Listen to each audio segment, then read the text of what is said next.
Hello, how are you? Today I'm going to prepare my homemade natural yogurt recipe for you. You will only need 2 ingredients and a pot. No need for any special equipment, no need for very expensive ingredients. You will love it because you will never need to buy industrial yogurt again, and you will make your own yogurt at home knowing the origin of the ingredients, what you put in it, which is super important.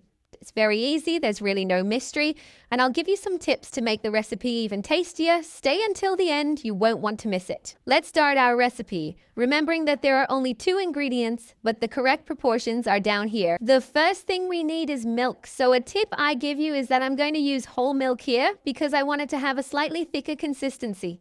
It doesn't necessarily have to be whole milk. If you have any restrictions and need to use skim milk, use the milk you are accustomed to using.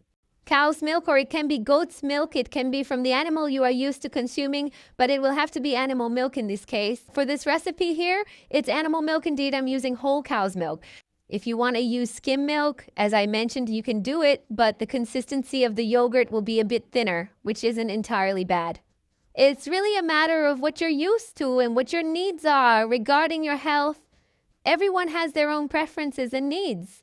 So what I'm going to do here now is heat this milk over medium heat. Let me lower it here until the milk starts to form bubbles on the side. The milk won't boil, but I want it to slightly increase in temperature. And then we'll have to wait for it to cool down a bit. No thermometer is needed for any of this. Keep an eye on it because when milk boils, it makes a mess in the kitchen. So stay next to your milk pot or pan and keep watching. When those bubbles start to appear, I'll turn off the heat and then I'll tell you what we do next. Hold on, I'll be right back. Look, occasionally I come here and give it a stir so the milk doesn't stick to the bottom and also to prevent the cream from forming. Because whole milk has that cream that sometimes separates from the milk, so I come here from time to time and give it a stir to keep everything in order. You can see that steam is coming out, so the milk is already getting quite hot. I'm going to turn off the heat here and now I'll wait because I need this milk to reach that baby bath temperature. In other words, you have to stick your finger in here and count to 10 seconds, enduring it without burning yourself. So we wait here now until the milk cools down a bit. No need for a thermometer or anything like that. So wait a little while and I'll be right back. Look, so the milk has cooled down a bit. Come closer and I'll show you how you can do it at home to check if your milk is at the right temperature. Look, I had already removed my burner here because obviously I won't need the flame anymore, so you're going to put your pinky finger right here. 1, 2, 3, 4, 5, 6, 7, 8, 9, 10. You could even keep it there longer, or even longer if you prefer. We usually do this with baby water for added safety, so you can do it like this too. I have here the other ingredient I will need, which is plain unsweetened yogurt. It can be skimmed, it can be whole. I'm also using whole here to keep with the same theme. So you only need to buy the yogurt once, then you never need to buy it again, but you will need some type of culture to make the yogurt. I'm going to pour a little of the milk here to start incorporating it gradually, allowing its temperature to rise because it was in the fridge. So I'll mix it here to make it easier to blend later. This yogurt that we usually purchase, which contains only 2 simple ingredients, namely just milk and lactic ferment, is essentially a dormant yet active culture of the same kind of beneficial yeasts and bacteria. Therefore, we will need to carefully add this to our milk and mix it thoroughly so that it can effectively make the yogurt. Any type of yogurt or fermented milk you want to make, you need to have a starter culture. I have already made a video here on the channel showing how to make kefir. In the case of kefir, you also need a starter culture, for instance, the grains.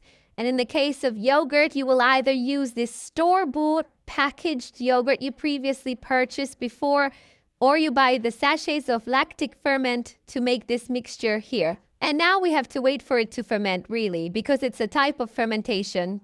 So I'm going to get a ladle to transfer it here to my jar, and I'll tell you more details about it. So I got the ladle because if I pour all of this here, it will make a mess. If you do it in a milk pot, it's more practical for you. You just pour it here. It's important for you to understand that you will need to have a starter culture to make these fermented milks, just like I did with the kefir in the other video.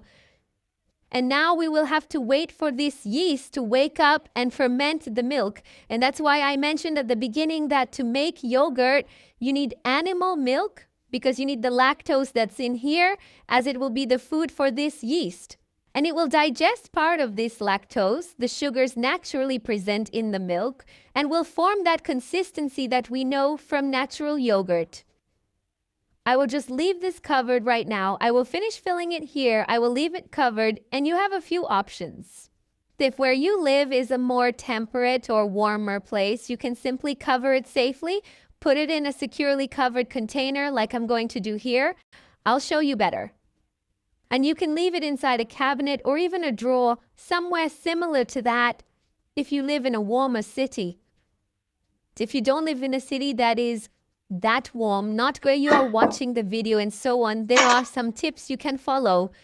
When I make yogurt, I like to cover it. You can cover it, there's no problem at all. And I cover it in a container that is even hermetically sealed to prevent insects or anything like that from getting in.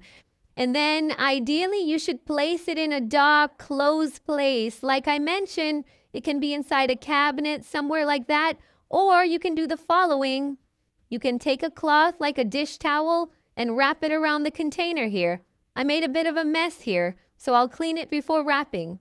You can wrap it around the container, tie a knot on top to insulate it, to keep that warmth in, and then you place it in a warmer spot. Some people put it inside the oven, always cold, of course, because we can't expose this mixture to high temperatures, nor could it be super hot before adding the yogurt, because if the temperature is too high, it will kill the probiotics and it won't turn into yogurt at all.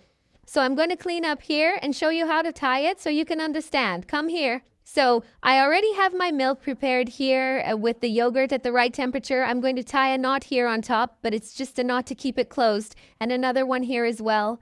And here, if you want at this moment to take this to the cold, turned off oven, you can. Be careful that no one forgets there's yogurt in there and turns it on. Normally, we leave this from night to day, so I will come back here tomorrow and leave it overnight, and I'll show you how the yogurt turned out.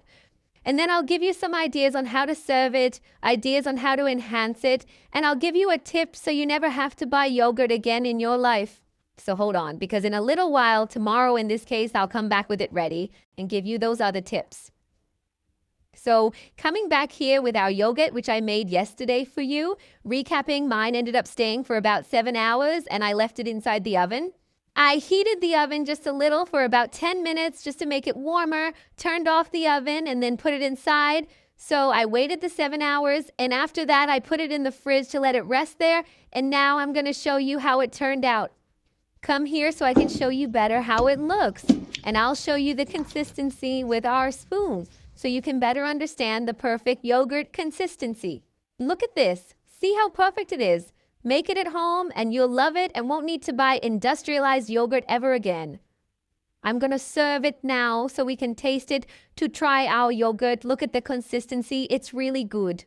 And remember, if you want, you can add a bit of honey to eat with it. If you like sugar, use brown sugar, demerara, or you can blend it with a fruit like a banana, a strawberry.